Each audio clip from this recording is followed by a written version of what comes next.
Berikut ini adalah informasi untuk pengemudi sebelum beroperasi.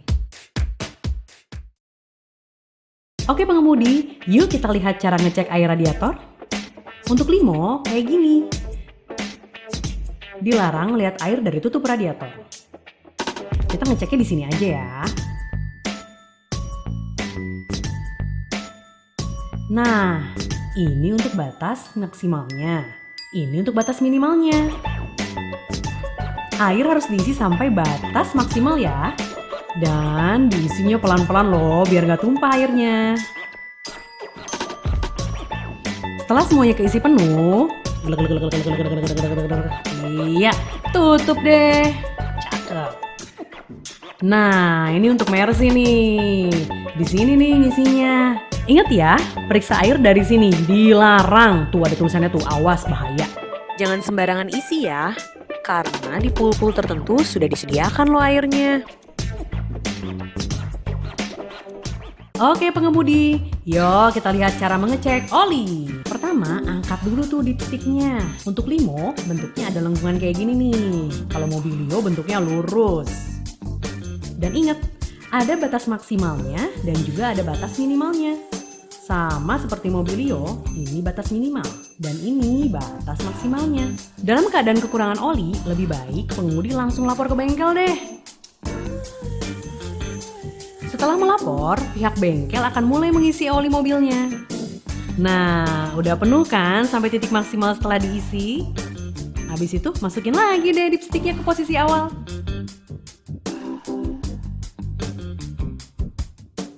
Halo pengemudi, yuk sekarang kita lihat aki mobil yang kita pakai kondisinya kayak gimana ya. Nah, untuk limo seperti ini batas minimalnya. Dan ini batas maksimalnya. Kalau aki kering, beda lagi cara ngelihatnya. Kalau udah nggak berwarna, harus segera lapor bengkel. Kalau biru, ini artinya masih bagus. Kalau udah di batas minimal, saatnya kita lapor bengkel. Nah, gampang kan? Nanti pihak bengkel yang bakal isi air akinya. Dan ingat, ketika dini hari nanti, selalu cek aki mobil kita sebelum kita bertugas. Nah, kalau subuh atau malam terlalu gelap untuk cek aki, bisa loh di siang hari aja ceknya. Nah, setelah itu kita bisa deh narik dengan aman dan nyaman dong.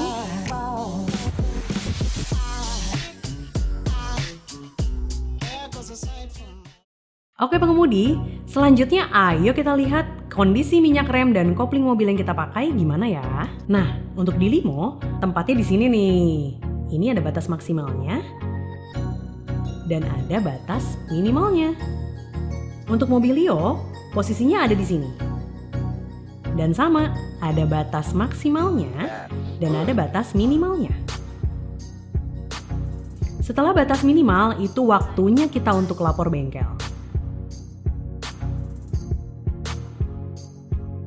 Setelah itu, petugas bengkel yang akan isi kekurangannya.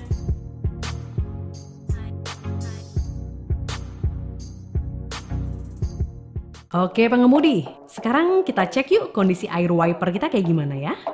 Taksi limo. Dan seperti biasa, selalu ada batas maksimumnya di mana dan batas minimalnya di mana. No, tuh di bawah tuh. Nah, bila airnya kurang, kita harus langsung dong isi sampai batas maksimal. Caranya, buka tutupnya dulu.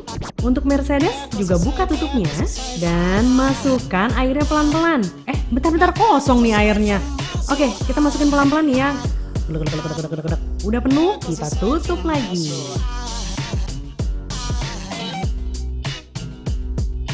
Tutup deh. Cakep. Untuk teman-teman pengemudi, isi airnya jangan asal ya. Untuk wiper, jangan ditambahin air sabun. Karena akan merusak kaca sehingga kaca akan berpelangi. Dan itu mengganggu penglihatan kita juga loh. Hai pengemudi, sekarang waktunya kita cara ngecek ban setip atau yang biasa didengar dengan istilah ban serep. Nah caranya adalah buka dulu dong bagasinya. Lalu kita angkat tuh karpet bagasi. Dan jangan lupa nih papan yang coklat juga diangkat dong. Pertama, cek angin dengan menekan ban. Cukup nggak ya? Ternyata kurang angin. Tenang, kita bisa mengisi di tempat pengisian ban di pool. Gampang toh. Nah kedua, ambil selang pengisian angin ini.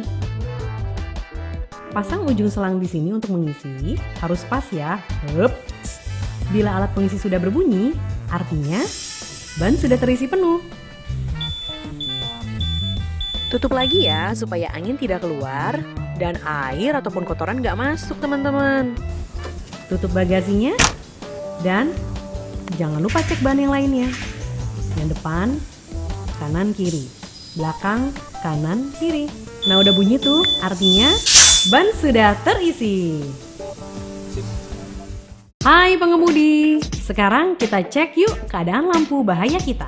Ini loh lampu bahayanya yang warna kuning, ini nih. Nah, untuk Limo, tombol lampu bahayanya terletak di sebelah kanan pedal gas. Untuk Mobilio, di sebelah kanan juga sih. Ingat, mobil harus dalam keadaan mati saat melakukan tes lampu bahaya. Kenapa coba? Karena supaya saat kita tes tidak mengirim sinyal bahaya ke pusat. Nanti malah bikin salah paham lagi. Yuk kita coba tes dengan tekan tombolnya.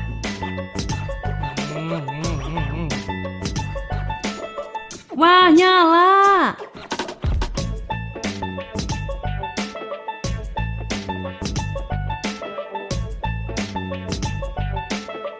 Nah, kondisi seperti inilah yang bagus. Ingat ya, kalau lampu ini mati, segera lapor ke pihak bengkel. Halo para pengemudi, tahu nggak? Ada beberapa hal yang harus kita perhatikan saat orientasi. Supaya penumpang nyaman saat kita bawa nanti. Salah satunya adalah AC. Suhu di setel paling dingin. Pilih pengaturan udara paling kiri untuk memutar udara yang ada di dalam mobil saja. Nah kalau ini untuk mengatur kecepatan kipas, pilih yang paling oke ya. Dan ini untuk pengaturan suhu. Nah ini artinya kita harus pakai sirkulasi dalam supaya udara luar tidak masuk karena kotor dan bau. Dan yang terakhir, ini untuk mengatur arah angin AC. Begitu juga di Mobilio, pilih suhu AC paling dingin dan pilih pengatur sumber udara angin dari dalam mobil saja. Switch ke kiri. Iya. Nah, ini untuk atur arah AC-nya. Nah, kalau Alphard lebih simpel sih. Tinggal pencet. Ini tombol untuk mengatur kecepatan angin AC. Dan ini untuk suhu di kiri. Dan yang ini untuk suhu di kanan. Adem deh. Saat di pangkalan, kita boleh loh ngecek kondisi mobil kita. Seperti ngecek air radiatornya, ngecek air akinya, atau air wipernya. Daripada nganggur, mending cek-cek dulu deh supaya kondisi prima saat narik. Saat meninggalkan mobil, ingat, mobil jangan langsung ditinggalin gitu aja. Apalagi udah ditinggalin, kaca ditutup. Dan ini akan membuat udara panas di dalam mobil. Jadi ketika penumpang masuk, bakal kerasa panas banget. Duh panas tuh. Duh, ya dia pingsan. Woi, penumpang woi. Solusinya adalah ketika mau meninggalkan mobil, buka sedikit kaca. Seperti ini cukup. Dengan keadaan ini, udara panas pun akan lebih gampang keluar. Jadi saat penumpang masuk, udara nggak akan terlalu panas. Nah, adem kan bos? Jangan lupa tutup jika hujan, karena airnya bisa masuk teman-teman. Oke, kali ini kita akan bahas gimana caranya supaya tidak membuat aki soak. Kita pengemudi sering banget kan santai-santai sambil nge-charge handphone, dengerin musik. Hindarin ya kebiasaan ini agar akinya nggak soak. Kalau memang mau nge-charge handphone, lebih baik saat mobil hidup aja deh. Terus tiba-tiba ada penumpang. Kita nyalain nih kan mobilnya. Pas dinyalain, kok malah nggak kuat? Waduh gimana ya? Jika kondisi mesin mati lama, misalnya udah sejam lebih, kita harus hidupin lagi mesinnya kurang lebih 10 menit supaya akinya terisi lagi. Kunci ketinggalan. Nah, kalau ini sering banget nih kejadian. Pengennya keluar bentar, kunci ketinggalan di dalam mobil. Duh, saking ausnya tuh mas. Aus bener mas. Mas, pas balik, pintunya mau dibuka. Ya kagak bisa, ya kuncinya di dalam. Nah kalau gini kan ribet ya, harus telepon dulu ke pusat, ngerepotin orang deh jadinya. Nah, cara yang benar adalah ketika meninggalkan mobil, cabut kuncinya, tutup pintunya, kunci pintu.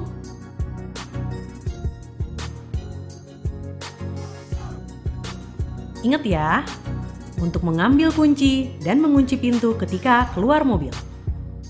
Mesin overheat. Dalam keadaan ini, mesin menjadi panas alias overheat.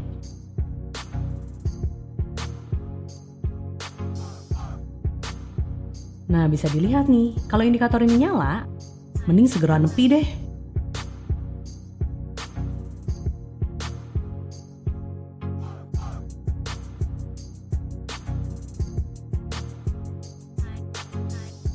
Lalu buka kap mesin, kita cek-cek, dan segera telepon pusat agar kita dibantuin oleh tim mekanik yang akan dikirim untuk membantu kita. Jalan rusak. Ini sebenarnya sih sebisa mungkin dihindarin aja ya. Selain karena tidak nyaman buat penumpang, ini bisa ngerusak suspensi kita loh. Ingat ya, ini nih nggak boleh nih, perjalanannya rusak, kenceng banget lagi bawahnya. Jika lewat jalan rusak atau berlubang, pastikan perlahan-lahan ya pengemudi. Biar tamunya ngerasa lebih nyaman dan nggak merusak ban, apalagi ngerusak suspensi mobil. Nah, ini dia tips untuk pengemudi Silverbird Automatic. Tips yang pertama, pada saat lampu merah, bila berhenti kurang dari 1 menit, ditaruh di D aja nggak apa-apa. Kalau udah lebih dari 1 menit, mending ditaruh di N deh. Kenapa coba? Karena kalau sering dipindah-pindahin, bisa bikin transmisi cepat bermasalah pengemudi. Tips yang kedua, di saat stop and go, atau jalan semeter, terus berhenti, terus jalan, terus berhenti, kita nggak boleh pindah-pindah gigi. Udahlah, di D aja cukup. Tips 3, di saat turunan. Kita nggak boleh menggunakan N saat turunan. Kalau bisa sih pindahin aja ke gigi yang paling rendah. Misalnya gigi 1 di transmisi manual. Tapi dalam kasus ini biasanya gigi 1 di triptonic atau gigi L. Ingat ya, gigi yang paling rendah saat turunan. Supaya kenapa? Supaya tidak melaju terlalu kencang. Dan tips keempat adalah saat memindahkan gigi, mau dari P ke N atau dari N ke D, mobil harus dipastikan dalam keadaan benar-benar berhenti. Nah, para pengemudi, gimana rasanya sesudah menonton video SOP? Udah lebih ngerti kan? Oke deh kalau gitu, sampai ketemu di jalan ya. Bye!